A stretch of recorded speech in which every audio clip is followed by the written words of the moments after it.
हमारे चैनल को सब्सक्राइब करें और बेल आइकन दबाएं।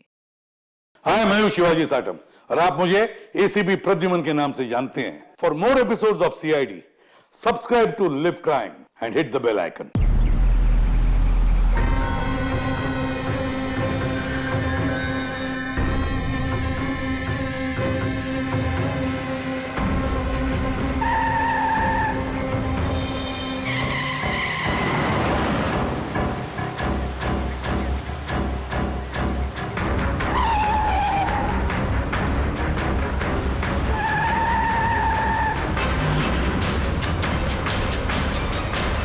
चलती गाड़ी में सोना अच्छी बात नहीं है।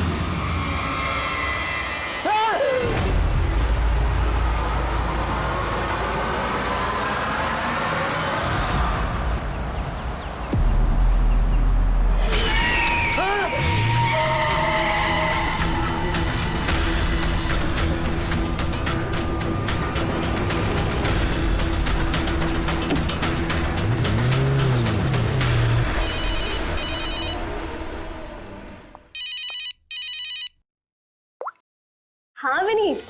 लीला help me, Leela please help me. Leela क्या हो गया विनीत, तुम इतनी टेंशन में क्यों लग रहे हो? लीला ये लोग मुझे मार डालेंगे। लीला कौन मार डालेगा विनीत, तुम किसकी बातें कर रहे हो? लीला आई थिंक मैं लाइफ में कभी तुमसे नहीं मिल पाऊंगा। लीला विनीत बकवास बंद करो। कहाँ पे हो तुम, मुझे अपनी एग्जैक्ट लोकेशन बताओ। मैं सेबेस्टियन रोड पे हूँ, पुराने पोस्ट ऑफिस के पास। विनीत एक काम करो, तुम वहीं पे रुको, मैं टैक्सी लेके अभी वहीं पे तुम्हें लेने आती हूँ। हेलो लीला। हेलो विनीत, तुम ठीक हो? फोन को भी हेलो लीला। ये फोन को भी अभी कटना था।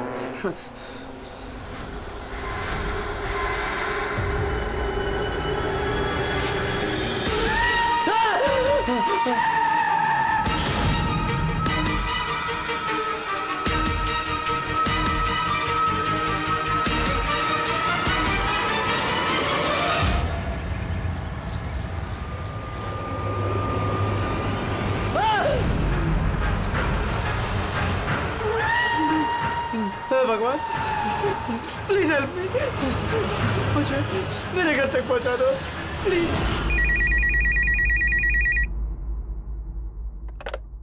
Hello, CID bureau. Hello ma'am, ma'am please मेरी मदद कीजिए। मैम मेरे पति इस वक्त बहुत बड़ी मुसीबत में है। क्या सब क्या हुआ आपके पति को? मैम उनकी जान खतरे में है, कोई उन्हें मारना चाहता है। मैम प्लीज उन्हें बचा लीजिए प्लीज। क्या वो इस वक्त आपके साथ है? नहीं मैम, वो इस वक्त अपनी गाड़ी में है। वो सेबेस्टियन रोड के पास जो पुराना वाला पोस्ट ऑफिस है वहाँ पे। अच्छा सुनिए मैम, देखिए हमारे दो ऑफिसर्स उसी एरिया में हैं। आप हमें आपकी गाड़ी का डिटेल दीजिए। वाइट बैक्स्टर है और गाड़ी का नंबर है 2536। मैम आप उन्हें बचा तो लेंगे ना?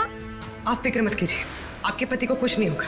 ओके पूर्वी, अभिजीत को फोन करो, उसे गाड़ी की डिटेल्स दे दो और उससे बोलो कि अर्जेंट है। या यही नंबर है। ये गाड़ी ऐसे क्यों चला रहा है? ये तो एक्सीडेंट कर देगा।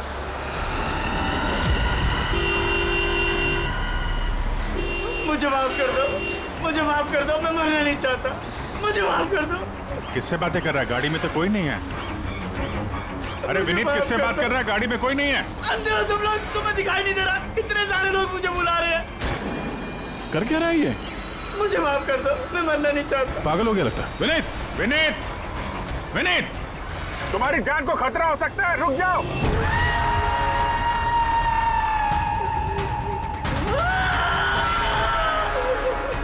अंकल मेरे साथ खेलो ना, बहुत मजा आएगा। विनीत गाड़ी रोको, साइड में लगाओ।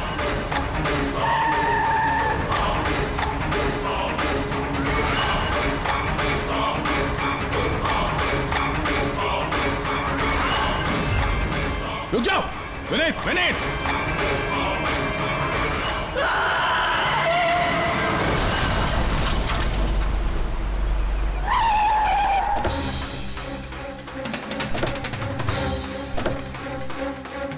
विनीत, ओह नो, ये तो मर चुका है। स्मेल है।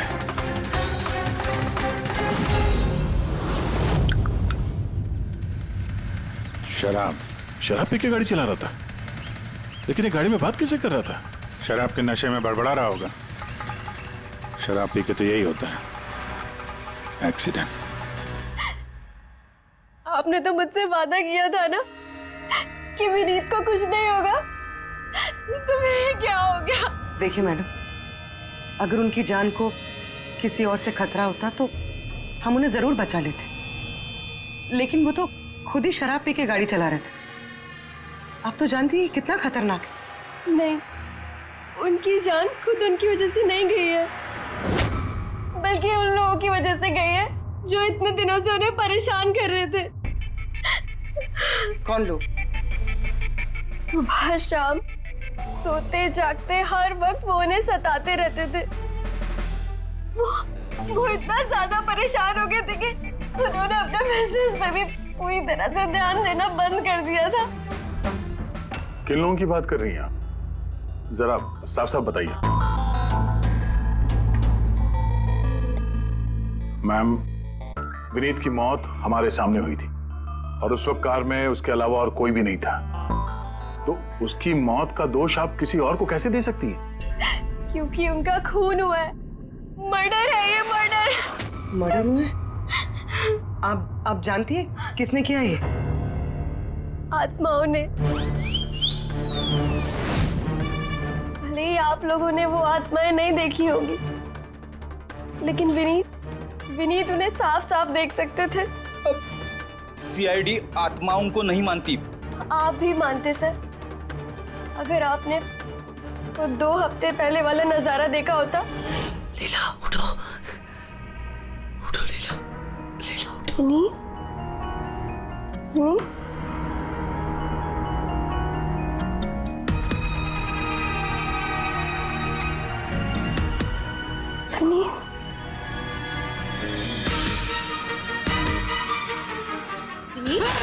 लीला, क्या हुआ विनीत? वहाँ देखो, कबर्ड के ऊपर। क्या है वहाँ विनीत? लीला, कबर्ड के ऊपर मुझे घूर रहा है। लीला, मुझे सोने नहीं दे रहा वो। विनीत, वहाँ पे कुछ नहीं है, कुछ नहीं है वहाँ पे। तुमने ना जरूर कोई बुरा सपना देखा है।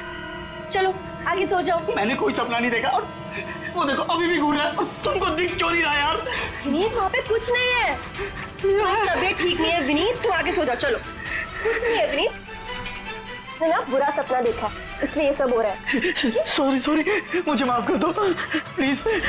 एक मिनट, ये विनीत किस चीज के लिए माफी मांग रहा था? ये तो मुझे भी नहीं पता सर। विनीत काम क्या करता था? सर, उनकी कंपनी हॉस्पिटल्स में मेडिकल इक्विपमेंट सप्लाई करती थी। आप श्योर है कि वो विनीत का खून आत्मा नहीं किया? सर, मुझे पहले तो नहीं लगता था, क्योंकि ना तो मैंने कभी कोई आत्मा देखी थी और न ही कभी मैंने उनकी आवाज सुनी थी। लेकिन बाद में मुझे विनीत की बातों पे यकीन होने लगा कि वो सच कहता था।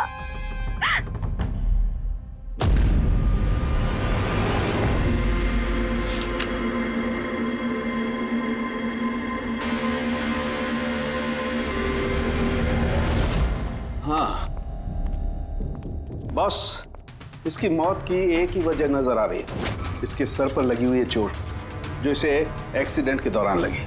पक्का डॉक्टर साहब, कोई और वजह नहीं? अब विसरल सैंपल्स को चेक करना अभी बाकी है, लेकिन प्राइमा फेसी तो यही दिखता है कि मौत की वजह एक्सीडेंट है। तो बॉस, इसके खून में हमें अल्कोहल की बहुत ज्यादा मात्रा मिली, तो मुझे लगता है उसी की वजह से इसे हेलुसिनेशन होने लगे और इसने टक्कर मार दी। मतलब ये खून का मामला नहीं है। हम फ्यूनरल के लिए बॉडी को लौटा सकते हैं। अगर कुछ डाउट हुआ तो विसरल सैंपल से पता लग जाएगा।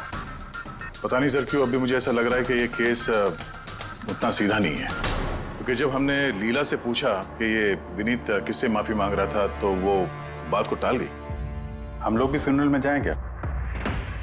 वहाँ रिलेटिव भी होंगे, फ्रेंड्स भी होंगे, बहुत सारे लोग होंगे, देखते हैं कुछ पता चलता है। जाओ, जरूर जाओ फ्यूनरल में।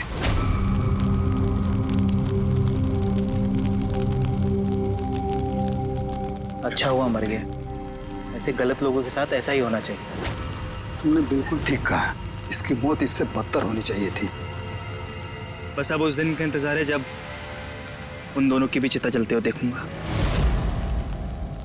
उस दिन तुम सबको बहुत बड़ी पार्टी दूंगा मैं। क्या प्रॉब्लम क्या तुम्हारी? हाँ? यहाँ पर एक आदमी की चिता जल रही है, शौक मनाने के बजाय जश्न मनाने की बात करो तुम लोग। क्यों ना मनाऊं जश्न? अरे असली जश्न तो उस दिन मनेगा जिस दिन ये दोनों भी अग्नि की भेंट चढ़ेंगे। वो दोनों अग्नि की भेंट चढ़े या ना चढ़े, तुम सीआईडी के हत्थे जरूर चढ़ोगे। सर अगर आप लोग सीआईडी से हैं तो आपको मुजरिमों का साथ देने के बजाय हम लोगों को इंसाफ दिलाना चाहिए सर। एक मिनट, कहना क्या चाहते हो? पूरी बात बताओ। सर मेरा नाम रोहित है और मेरे पिताजी पर्पल हॉस्पिटल में एडमिट थे। डॉक्टर सर वो वेंटिलेटर पे। डॉक्टर, नर्स डॉक्टर का रिलैक्स। मेरे पिताजी मर रहे हैं वहाँ पे, प्लीज डॉक्टर को बुलाइए प्लीज। क्या हुआ? क्यों शोर मचा रहे हो? शोर ना मचाऊं तो क्या करूं? मेरे पिताजी मर रहे हैं वहाँ पर और आपका स्टाफ यहाँ बैठकर मक्खियाँ मार रहा है। आप शांत हो जाइए प्लीज। आप जाइए पेशेंट के पास, हम आते हैं। मैम प्लीज जल्दी कीजिए प्लीज। हाँ गजब हो गया, सारे के सारे वेंटिलेटर्स एक एक करके बंद हो रहे हैं। यस मैम, हमारे 2 इंटर्न्स मैनुअली ऑक्सीजन दे रहे हैं कुछ पेशेंट्स को। मैम हर पेशेंट के साथ ऐसा नहीं हो सकता, अगर वेंटिलेटर्स ठीक नहीं हुआ तो पेशेंट मर जाएंगे। धीरे बोलो। अरे ये हॉस्पिटल के रेपुटेशन का सवाल है, अगर मरीजों के घर वालों को पता चल गया है ना फिर बवाल हो जाएगा। डॉक्टर आप प्लीज 2 मिनट का वक्त दीजिए, हम सोल्यूशन। मैम एक एक करके सारे वेंटिलेटर्स बंद हो रहे हैं। बाकी के वार्ड्स में चेक करो। Okay ma'am. अरे वो सप्लायर विनीत को फोन करो ना, वो ही अभी कुछ कर सकता है। बस टेंशन लेने की जरूरत। डॉक्टर महक हुआ क्या है सर? वेंटिलेटर बंद हो रहे हैं सारे। आप प्लीज शांत रहिए, मैं बात करती हूँ ना। सर एक एक करके सारे वेंटिलेटर्स बंद हो गए। क्या ऐसे कैसे हो सकता है? तो किसी हॉस्पिटल में फोन करो ना, वहां से मंगवाओ। अरे राजा फोन लगाओ और मैं एक काम करूँ, टेक्नीशियन जो यहाँ पर है उसको बुलाओ। राजा क्या हो गया तुम्हें? तुम्हें सुनाई नहीं देता सर क्या आप कह रहे हैं? आप लोग क्या डिस्कशन में टाइम वेस्ट कर रहे हैं? मेरे पिताजी मर जाएंगे वहाँ पर। प्लीज जल्दी आइए प्लीज। बस आते ही हैं please. Ma'am very bad news. 2 patients की जान चली गई है, 5 पेशेंट्स बहुत क्रिटिकल कंडीशन में हैं। सर अगर आज हम लोगों का परिवार हमारे साथ नहीं है तो उसके जिम्मेदार सिर्फ और सिर्फ ये 3 लोग हैं, विनीत, महक और राजा। ये विनीत तो इक्विपमेंट सप्लाई करता था ना? जी सर। और ये महक राजा? सर जिस दिन ये हादसा हुआ उस दिन महक डॉक्टर इंचार्ज थी और राजा हॉस्पिटल का एडमिन संभालता था। ये सिर्फ राजा और महक आए हॉस्पिटल से या और लोग भी आए वहाँ के?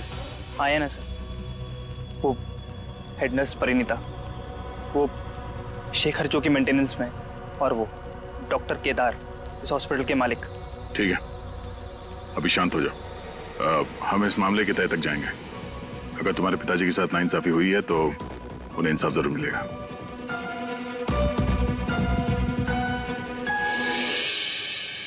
समझ में आया कि ये विनीत माफी क्यों मांग रहा था। मुझे माफ कर दो, मैं मरना नहीं चाहता, मुझे माफ कर दो। और ये भी समझ में आ रहा है कि विनीत की मौत से इतने लोग खुश क्यों हैं। यानी विनीत की मौत का जिम्मेदार कोई भी हो सकता है। अब विनीत के बाद खूनी का अगला निशाना ये महक और राजा हो सकते हैं।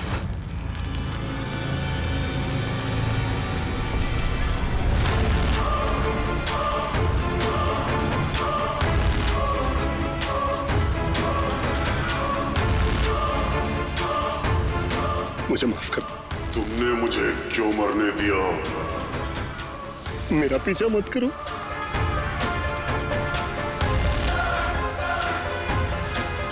ये बात किससे कर रहा है? मेरा पीछा मत करो। उन्हीं काल्पनिक लोगों से जिससे विनीत बात कर रहा था। शायद ही तू मुझे बचा सकती थी, जो मरने दिया मुझे।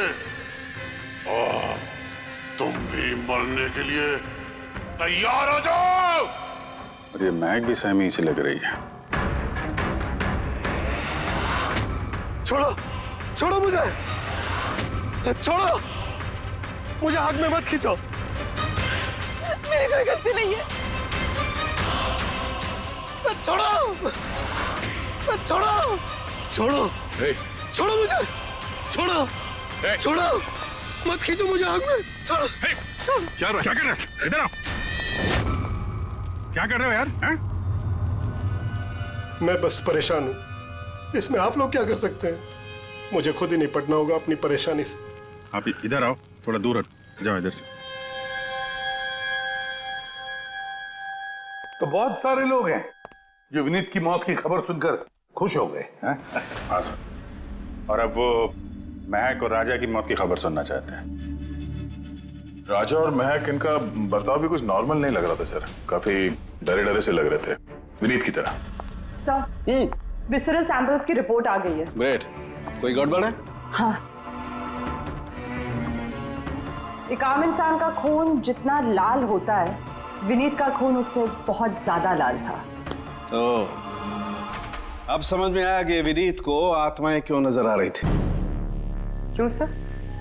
पूर्वी, जब इंसान का खून जरूरत से ज्यादा लाल हो तो इसका मतलब ये होता है कि वो इंसान बहुत ज्यादा लंबे समय तक कार्बन कंपाउंड के संपर्क में रहा, और इस कार्बन कंपाउंड की वजह से ही उसे हेलुसिनेशन आते हैं, जबरदस्त किस्म के। तो मतलब किसी ने जानबूझकर विनीत को इस कार्बन कंपाउंड के संपर्क में लाया हो, जिसकी वजह से विनीत की दिमागी हालत खराब हो गई, जो उसकी मौत का कारण भी बन गई।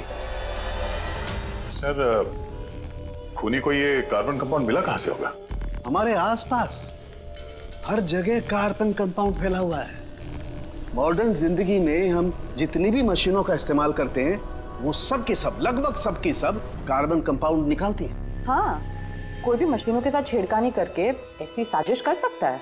तो कार में बैठने के ठीक पहले विनीत ऐसे किसी केमिकल के संपर्क में आया होगा, इसकी वजह से उसे ये हेलुसिनेशन वगैरह हो रहे थे। बिल्कुल बॉस, गाड़ी के एग्जॉस्ट सिस्टम को चेक करना चाहिए, गड़बड़ वही हुई है।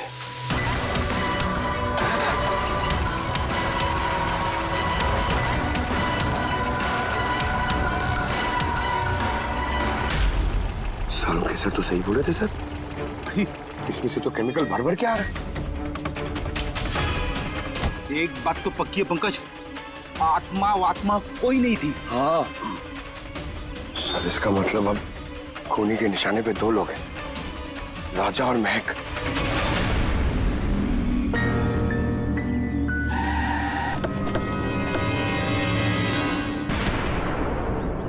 फ्यूनरल में राजा का बर्ताव ठीक नहीं था, अभी भी उसकी मानसिक स्थिति ठीक नहीं है। अरे सर, दरवाजा तो खुला है।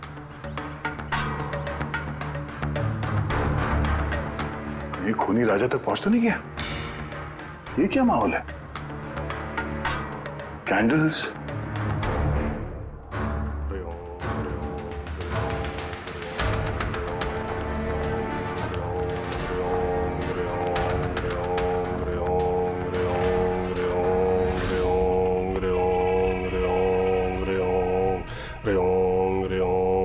राजा,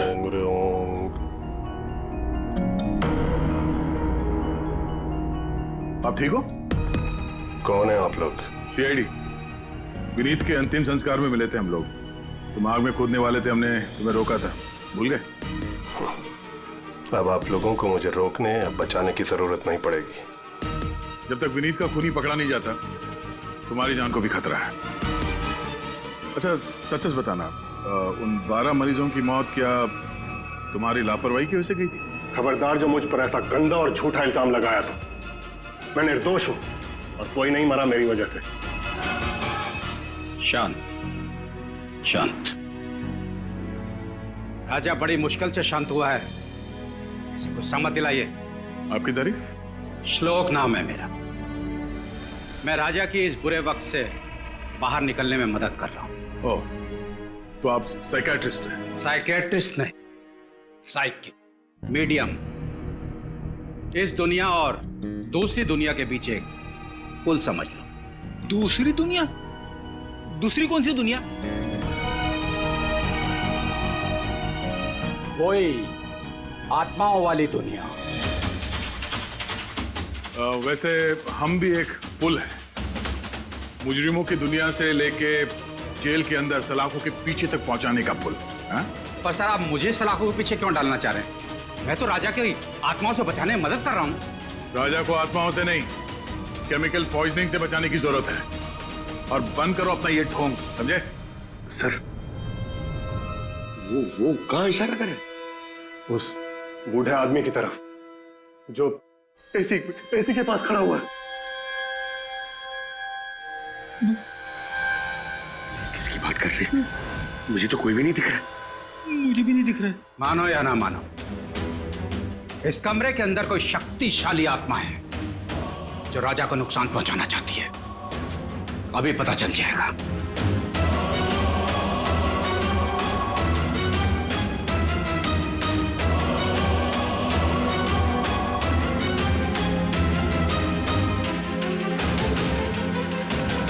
मीटर से आत्मा देखेंगे?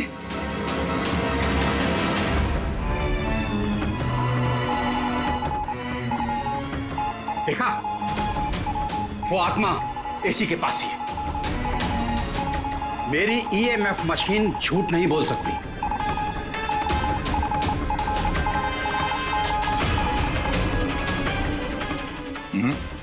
पर हमारा भी ये मीटर गलत नहीं हो सकता, समझे? रेडी? लगता है राजा को कार्बन कंपाउंड का असर उसकी गाड़ी से ही हुआ है। एक काम करो, ये मीटर ले जाओ, उसकी कार चेक करो। रेडी? पंकज, बताओ महक, विनीत के फ्यूनरल पे क्या देखा तुम? मैंने किसी को नहीं देखा, कुछ भी नहीं देखा। झूठ मत बोलो। अगर कुछ नहीं देखा तो वहां से डर के भागे क्यों? मैं झूठ नहीं बोल रही हूँ, मैंने सच में किसी को नहीं देखा। अच्छा, अस्पताल में जो 12 मौतें हुई थी, क्या वो तुम्हारी लापरवाही की वजह से हुई थी? मेरी लापरवाही की वजह से? देखिए, मुझसे जो कुछ बन पड़ता है मैंने सब कुछ किया। मैंने डॉक्टर केदार से भी बात की, लेकिन उन्होंने कुछ एक्शन लिया ही नहीं, तो मैं और क्या करती? अच्छा, तो फिर इसमें डॉक्टर केदार की गलती है? उनसे भी ज्यादा गलती है उस राजा की। उसे चेक कर लेना चाहिए था कि वेंटिलेटर्स ठीक से काम कर रहे हैं या नहीं, उनके वक्त रहते सर्विसिंग हो रही है या नहीं। तो फिर राजा दोषी है? राजा और विनीत दोनों। विनीत को भी हमें वेंटिलेटर सप्लाई करने से पहले देख लेना चाहिए था कि वो कहीं खराब तो नहीं है। आखिर कितनी जानें टिकी थी उस वेंटिलेटर्स पे? लगता है राजा और विनीत के लिए तुम्हारे अंदर काफी कड़वाहट है। विनीत की मौत से तो बहुत खुश होगी तुम। ये कैसी बातें कर रही है आप? बिल्कुल भी नहीं। मैं एक डॉक्टर हूँ और मेरा काम पेशेंट्स की जान बचाना है।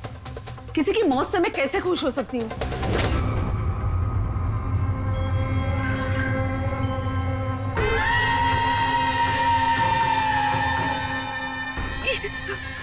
वो आ गया, वो आ गया, वो देखिए। लेकिन यहाँ तो कोई नहीं। पीछे यहाँ पर कोई नहीं है। देखो, तुम घबराओ मत। जब तक मैं हूं तुम्हें कुछ नहीं होगा। हाँ?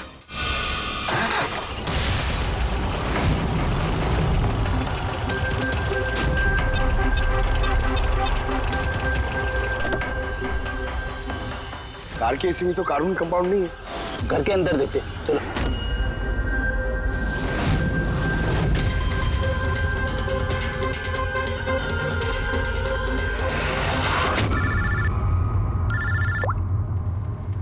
हाँ पूर्वी, महक के घर पे कोई केमिकल नहीं मिला? ठीक है, जब तक वो खूनी पकड़ा नहीं जाता तुम उसके साथ ही रहो, ठीक है? सर, हाँ, कार्बन कंपाउंड यहाँ पे भी नहीं है। कहीं कोई केमिकल नहीं मिलेगा। विज्ञान की दुनिया और केमिकल की दुनिया के अलावा भी कोई दूसरी दुनिया है। मानो या ना मानो। चुप, वो बंद। और जब तक बोलने को नहीं कहा जाए मुंह खोलना नहीं। राजा जी, आपको डरने की कोई जरूरत नहीं है। हम लोग हैं यहाँ पर। जब तक वो खूनी पकड़ा नहीं जाता सीआईडी आपके साथ ही रहेगी। मुझे सीआईडी की जरूरत नहीं है, ये है ना मेरी सुरक्षा करने के लिए। यार ये कैसे हो सकता है? ना राजा के घर में केमिकल मिला, ना महक के घर में केमिकल मिला, कैसे हो सकता है? सर, हमने राजा के घर को अच्छी तरह से चेक किया, एक एक कोना देखा, गाड़ी भी चेक की, कहीं कुछ नहीं मिला। हाँ मगर दया, अगर कोई केमिकल का इस्तेमाल ही नहीं हुआ है तो फिर राजा और मैं को हेलुसिनेशन हुए कैसे? कोई तो वजह होनी चाहिए। और सर, जिस तरीके से विनीत के कार के एसी में केमिकल का इस्तेमाल किया गया है, ये किसी नौसिखिया का काम नहीं लगता है। तो कोई एक्सपर्ट। एक काम करते हैं, बनने वालों के घरों में देखो, शायद कोई ऐसा आदमी हो जो केमिकल्स के बारे में अच्छी जानकारी रखता हो, कोई केमिकल्स में एक्सपर्ट। और हाँ, हॉस्पिटल के वो स्टाफ को बुलाओ। चीफ नर्स जो है ना, हेड नर्स परिणीता, फिर हेड टेक्नीशियन शेखर और मालिक केदार, तीनों को बुलाओ। सर देखते हैं।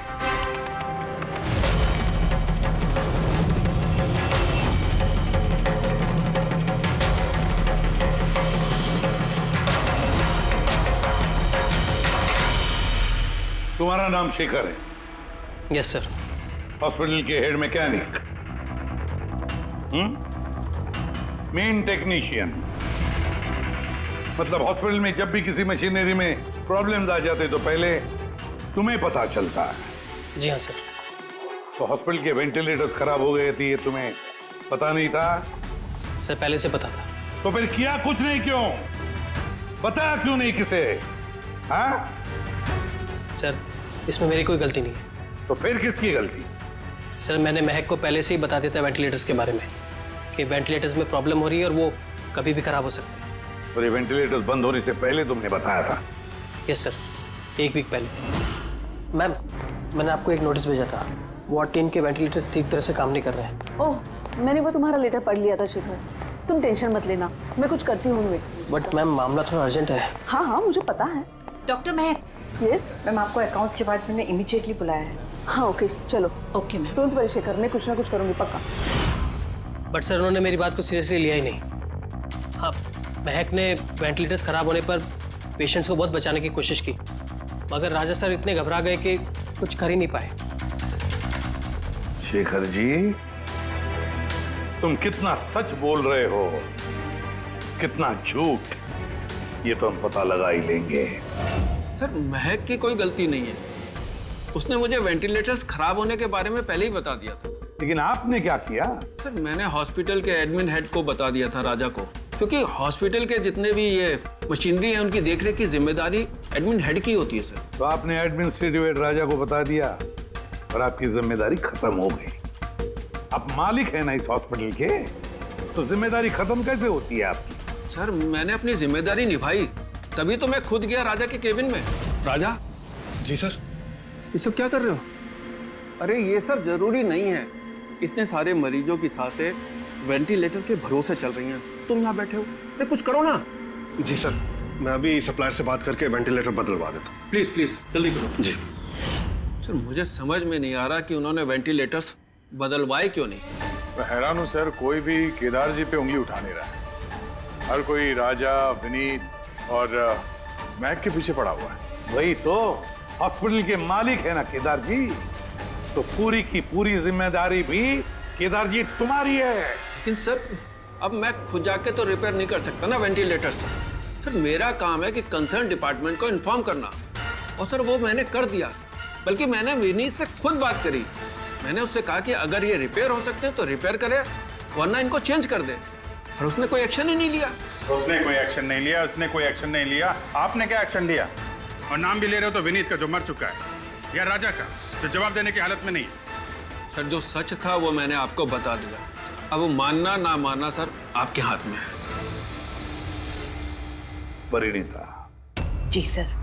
हॉस्पिटल की हेड नर्स, तो तुम हॉस्पिटल के बारे में सब कुछ जानती होंगी?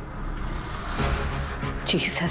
तो फिर अब सच सच बताओ, ये जो कुछ भी हुआ है किसकी लापरवाही से हुआ है? बताओ जल्दी। हाँ सर, बताती हूँ। मेरे साथ धोखाधड़ी करने की कोशिश मत करना राजा। और हाँ, अगर मशीनों में कोई फिजिकल डैमेज है वो वारंटी में नहीं आता। अगर तुमको नए वेंटिलेटर चाहिए तो पूरी कॉस्ट पे करनी होगी, समझा? मैंने तुमसे घटिया इंसान आज तक अपनी जिंदगी में नहीं देखा। अब ना तो हमारा हॉस्पिटल तुमसे कोई सामान लेगा और ना ही शहर का कोई दूसरा हॉस्पिटल। सुनो, ये धमकी किसी और को देना, जानता नहीं तुझे मैं कौन हूँ, जो करना है कर ले।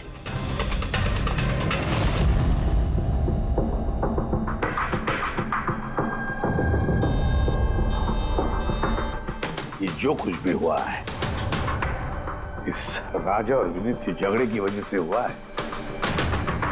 दोनों की झगड़े की वजह से सर इतने लोगों की जान चली गई। राजा को नए वेंटिलेटर का इंतजाम तुरंत करना चाहिए था। सर इन मरीजों के परिवार वालों में से 3 लोग ऐसे हैं जिन्होंने केमिकल इंजीनियरिंग की है। अच्छा 3 लोग, तो फिर उनकी कुंडली निकालो, देखते हैं।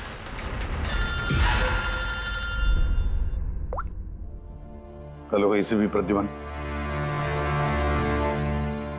What? ठीक है, हम अभी पहुंचते हैं। क्या हो सर? राजा की मौत हो गई।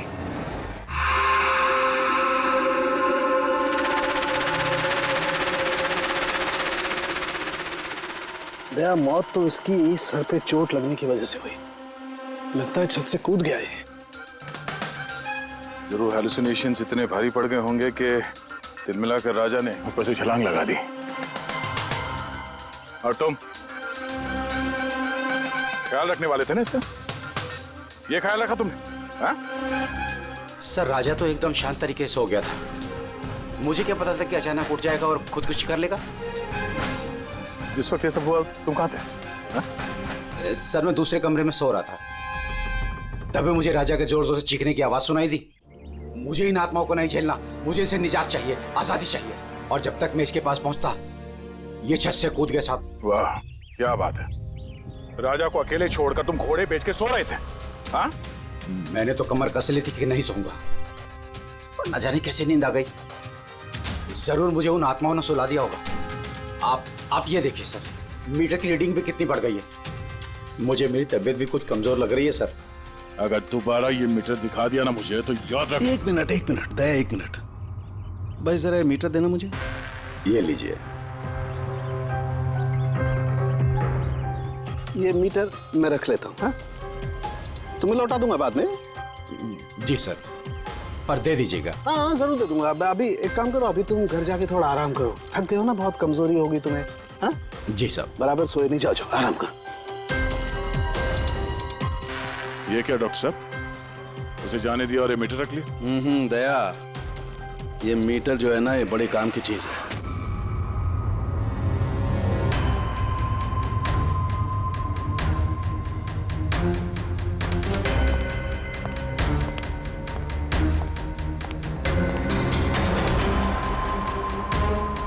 इस रूम में चेक करता हूं।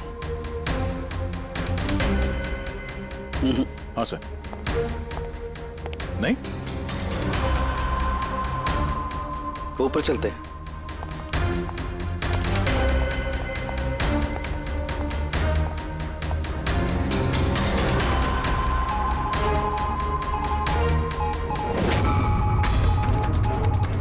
ये सालू के सर आराम से, ये नीडल तो जंगली घोड़े की तरह भाग रहा है।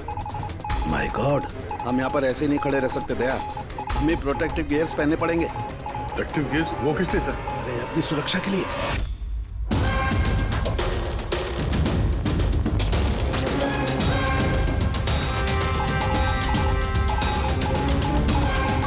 ये देखो, सबसे ज्यादा मीटर रीडिंग यहीं पर है, इस एसी के नीचे। मतलब सर वो पंकज, खबरदार जो आत्मा का नाम भी लिया तो। सर ये मीटर किस तरह इशारा कर रहा है? बताता हूँ। बाहर चलो।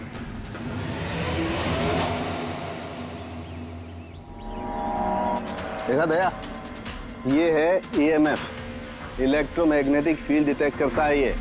इलेक्ट्रोमैग्नेटिक फील्ड्स, ये तो आजकल सभी इलेक्ट्रॉनिक अप्लायंसेस में होता है सर, टीवी, फ्रिज, एसी में। बिल्कुल दया, लेकिन उन अप्लायंसेस का EMF हिडन होता है, छिपा हुआ होता है, ताकि लोगों पर बुरा असर ना हो।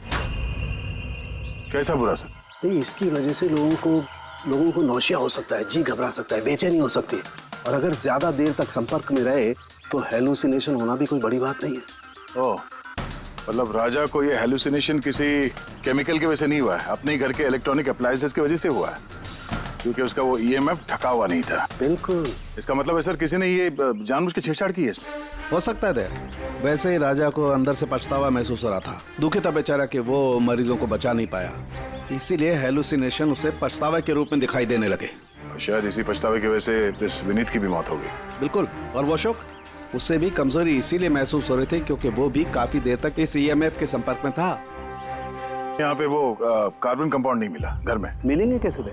क्योंकि यहाँ तो ईएमएफ का इस्तेमाल हो रहा था और सबसे ज्यादा रीडिंग मुझे बेडरूम के एसी में मिली। इसका मतलब बेडरूम के एसी में छेड़छाड़ हुई। फिर तो उस महक के घर में भी ईएमएफ। ओह नो, हमें तुरंत पूरी को इन्फॉर्म करना होगा।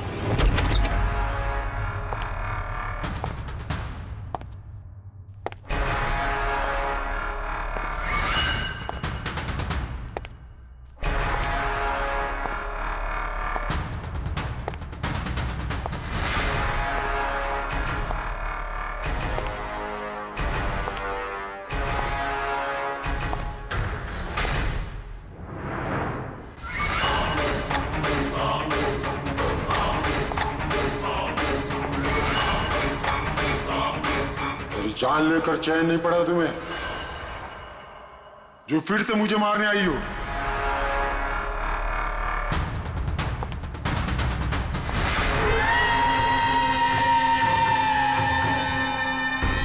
तुम? मैंने तुम्हें सेल्फ डिफेंस में मारा था और वैसे भी तुम एक मुजरिम हो। क्या मुजरिम के घर परिवार नहीं होते? तुम्हारी वजह से मेरी बेटी अनाथ हो गई और ये खून देख रही हो, सब तुम्हारी वजह से। आज मैं तुम्हें नहीं छोड़ूंगा। देखो मेरे पास मत आना, मैं मार दूंगा। आज मैं तुम्हें नहीं छोड़ूंगा। मेरे पास मत आना, मैं कहती हूँ मार दूंगी। मैं कहती हूँ मेरे पास मत आना, मार दूंगी। क्या कर रही तुम? छोड़ो से। सवाल आदमी। क्या? सर यहाँ पे। सर रोकिए इसे, ये मुझे मारना चाहती है। पहले यहाँ से बाहर निकली, जल्दी आउट ऑफ हियर प्लीज, जल्दी फास्ट। ये हैं वो 3 लोग जिनका संबंध केमिकल इंजीनियरिंग से है। सुहास, दीपक और किशोर। खूनी इनमें से कोई भी हो सकता है। नहीं अभिजीत, कार के एसी में केमिकल फिक्स करना अलग बात है और इलेक्ट्रोमैग्नेटिक फील्ड को इतनी होशियारी के साथ इस्तेमाल करना अलग बात है। मुझे लगता है ये कोई ऐसा आदमी है जिसे साइंस की, मेडिकल साइंस की बहुत अच्छी जानकारी है, या तो कोई डॉक्टर या कोई साइंटिस्ट। जिसने भी किया उसने पूरा बंदोबस्त किया था इस इलेक्ट्रोमैग्नेटिक फील्ड का कि ये महक और राजा दोनों कायम के लिए उस ईएमएफ के असर में रहे हैं। हो सकता है जब ये दोनों हॉस्पिटल में अपना काम कर रहे थे तब भी ये ईएमएफ वहां पर प्रेजेंट था। तो फिर सर शायद हॉस्पिटल के किसी मशीन के साथ भी छेड़छाड़ की गई होगी। बिल्कुल दया, बिल्कुल। और ये करने वाला वही है, हॉस्पिटल का अंदर वाला। तो ये वो जगह है जहाँ पे महक और राजा बैठा करते थे। जी हाँ। और कौन कौन आ जा सकता था इस कमरे में? सर सिर्फ स्टाफ वालों को अंदर जाने की परमिशन थी, वो भी अगर कोई काम हो तो। मतलब बाहर का कोई आदमी यहाँ नहीं आ सकता? नहीं सर, यहाँ तक कि मरीजों को भी अंदर जाने की इजाजत नहीं थी। उसका मतलब तो ये हुआ कि स्टाफ का ही कोई है, मतलब आप में से कोई एक खूनी है। ये आप कैसे कह सकते? ये हम नहीं कह रहे हैं, ये ईएमएफ मशीन कह रही है जिसने हमें सब कुछ बता दिया है। और इस ईएमएफ मशीन के हिसाब से इस एसी के साथ छेड़छाड़ की गई थी। इसका मतलब है राजा और महक को मारने की कोशिश की गई थी, मगर बेचारा राजा मारा गया। एसी के साथ छेड़छाड़? क्या कह रहे हैं आप लोग? हमें तो कुछ समझ में नहीं आ रहा। ये बात इस कमरे में मौजूद वही इंसान समझ सकता है जो खुद खूनी है। और वो आज यहाँ एक प्रोटेक्टिव गियर पहन के आया है ताकि इलेक्ट्रोमैग्नेटिक फ्रीक्वेंसी से उसे कोई नुकसान ना हो। क्यों? कौन है वो?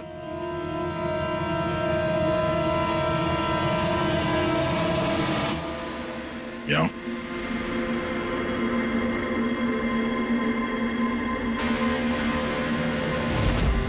फैशन सेंस तो बहुत अच्छा है तुम्हारा शेखर। कपड़े के अंदर ये सुरक्षा कवच। तुम्हारे सारे पत्ते खुल चुके हैं शेखर। हमने तुम्हारे बारे में सब कुछ पता लगा लिया है। तुम ही यहाँ पे सिर्फ ऐसे टेक्नीशियन हो जो एसी के साथ छेड़छाड़ कर सकते हैं। अब जल्दी बताओ, क्यों किया तुमने ऐसा? हाँ, मैंने किया ये सब। और क्या गलत किया अगर मैंने महक, विनीत और राजा पे इल्जाम लगाया तो? इन लोगों की वजह से 12 मरीजों की मौत हुई जो मुझसे देखा नहीं गया। और मैंने सोचा कि इन लोगों को भी वैसी ही मौत मिलनी चाहिए जैसे उन 12 मरीजों को मिली। इसलिए मैंने ईएमएफ और कार्बन कंपाउंड के जहर का इस्तेमाल किया ताकि इन लोगों को ऐसी मौत दे सकूं। मौत नहीं, एक भयानक मौत। और ये मेरा इंसाफ था। इंसाफ करने का हक सिर्फ कानून को है, किसी और को नहीं, समझे? तुम जानते थे उस केमिकल के इस्तेमाल से उन लोगों को हैलुसिनेशन होगा। वो मरे हुए मरीज उन्हें सामने दिखाई देंगे, जिसकी वजह से वो पागल हो जाएंगे। क्यों? और मैं अपने मकसद में कामयाब भी हुआ। जैसी मैं मौत चाहता था वैसी ही मौत विनीत और राजा को मिली। मगर अफसोस, महक को आपने एंड मोमेंट पे बचा लिया। कामयाब तो तुम तब होते हैं जब बिना कोई जुर्म किए उन्हें उनके अंजाम तक पहुंचाते हैं। क्या फर्क रह गया तुम में और उन दोनों में? अब तुम भी एक हत्यारे हो। तुम्हें क्या सजा मिलेगी इसका फैसला तो अब अदालत ही करेगी। For more updates, subscribe to our channel, click the show links and enjoy watching the videos.